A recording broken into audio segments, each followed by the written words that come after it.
Hello, girls and boys. Welcome to Storytime Fun. We hope you enjoy it. Today's story is a Berenstain Bears book called Trick or Treat by Stan and Jan Berenstain.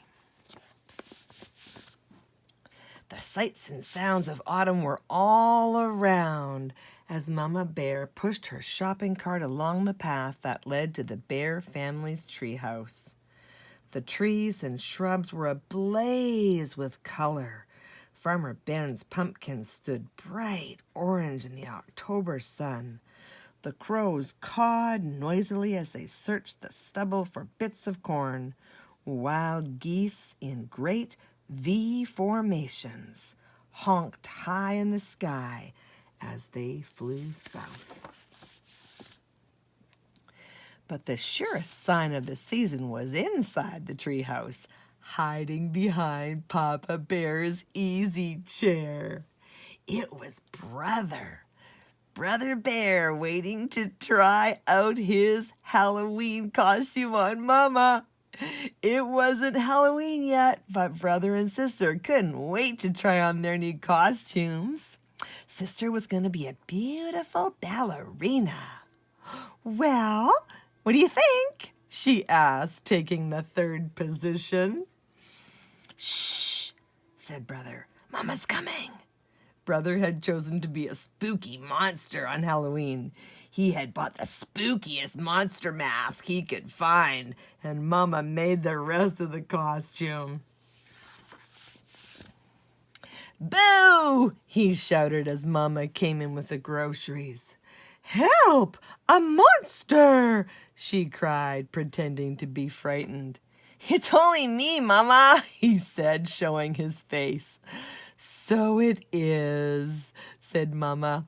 Well, that just goes to show that appearances can be deceiving.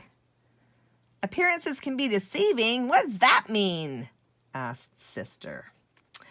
It's just a grown-up way of saying that things aren't always what they look like, explained Mama as she unpacked the groceries. Look, goodies, said Brother. Hands off, please, said Mama. Those are for trick-or-treaters who come to our house tomorrow night. Brother and sister were very excited about Halloween and a little nervous, too. This was their first year they would be going trick-or-treating without a grown-up going along to supervise. I'm not so sure I like the idea of them going by themselves, said Papa as he carved the pumpkin he got from Farmer Ben. It's pretty spooky out there, he added, making a scary face at the cubs. Now, Papa, said Mama, if Brother and Sister want to accept the challenge of going out on their own, I think we should encourage them. But remember, she continued, turning to the cubs, there'll be strict rules. You'll stay in your own neighborhood, and you won't eat any of the treats until you're back home. Besides, says Brother, we won't really be by ourselves. We made a trick-or-treat date with Cousin Freddie, Lizzie Bruin, and Queenie McBear.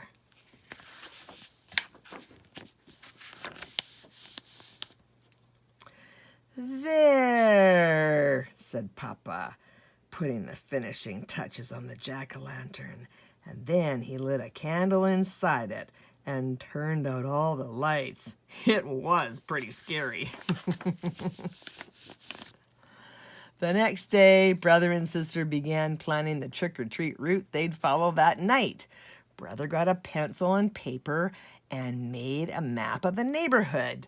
That way, he explained, they wouldn't miss anybody. Let's see now, he said. We'll stop at our houses first. Ours, Freddie's, Lizzie's, and Queenie's. Then we'll do Farmer Ben's and our sitters, Mrs. Grizzle. Mrs. Grizzle for sure, agreed Sister. She usually makes special Halloween cookies. And Teacher Jane, she gives out good stuff. How about Dr. Grizzly? Asked Brother. She's into healthy snacks. I think so, just to be polite, said Sis. Gramps and Gran, of course, of course. I'll tell you one place we're gonna miss, said Brother, folding his map. What place is that? Asked Sister. That one, he answered, pointing out the window at the home of old Ms. McGriz. It was a spooky, twisted old tree with a thicket at the end of the crooked lane.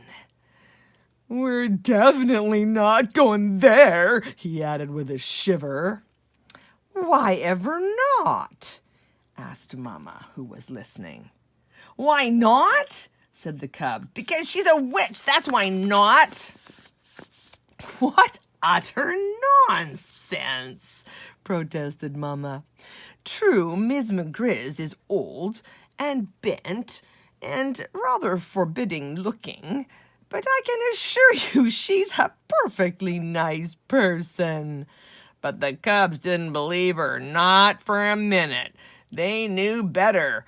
Everybody knew better, no doubt about it. Miss McGriz was a witch for sure. Just after dark, a private pirate, a skeleton, and a wicked queen from Snow White came for Brother and Sister. They were Freddie, Lizzie, and Queenie, of course, and together they ventured out into the darkness with their trick-or-treat bags. Before they could get started collecting Halloween goodies, they were joined by some worrisome company. Too Tall Grizzly and his gang out for mischief. Too Tall didn't waste any time trying to get Brother and Sister and their friends to go along with them and his gang. Come on, we'll show you goodies how to have some real Halloween fun, he said, pulling Brother along with him. What sort of fun? Asked Brother warily. Oh, you might say we're gonna put the trick back into the trick-or-treat, he said, chuckling. It was dark, and that Brother and the others didn't notice where they were heading. Hey, said Sister, this is Crooked Lane. That's right, said Too Tall. We're gonna play a few tricks on old Witch McGriz. Whoa, what sort of tricks? Asked Brother. Her gnarled and twisted old treehouse loomed ahead. First, whispered Too Tall, taking a roll of toilet paper from his jacket. We'll decorate our house with this little of this. Then maybe we'll tie a few knots in her clothesline. Then we'll smear some honey on her broomstick so she'll stick to it the next time she tries to fly. But before Too Tall and his gang could start their mischief, the front door opened and a bright yellow light stabbed the darkness. And there in the doorway stood the frightening figure of old Ms. McGriz. Aha! She said in a gravelly voice. I'm ready for you. She then led the terrified cubs into a cozy living room.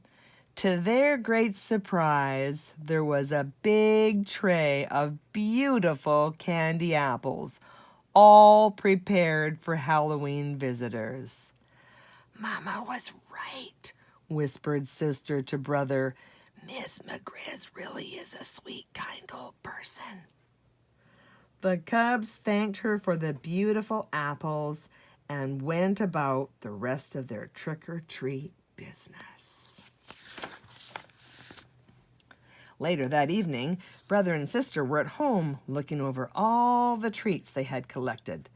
The beautiful candy apples stood out, and Papa asked where they came from. From Ms. McGriz, answered Brother. From that scary-looking old grouch puss that lives down Crooked Lane? Said Papa. That's right, said Brother, taking a delicious bite of his candy apple. You must really try to remember, Papa, said Sister, giving her apple a little lick. Appearances can be quite deceiving. That's it for today. We'll see you next time.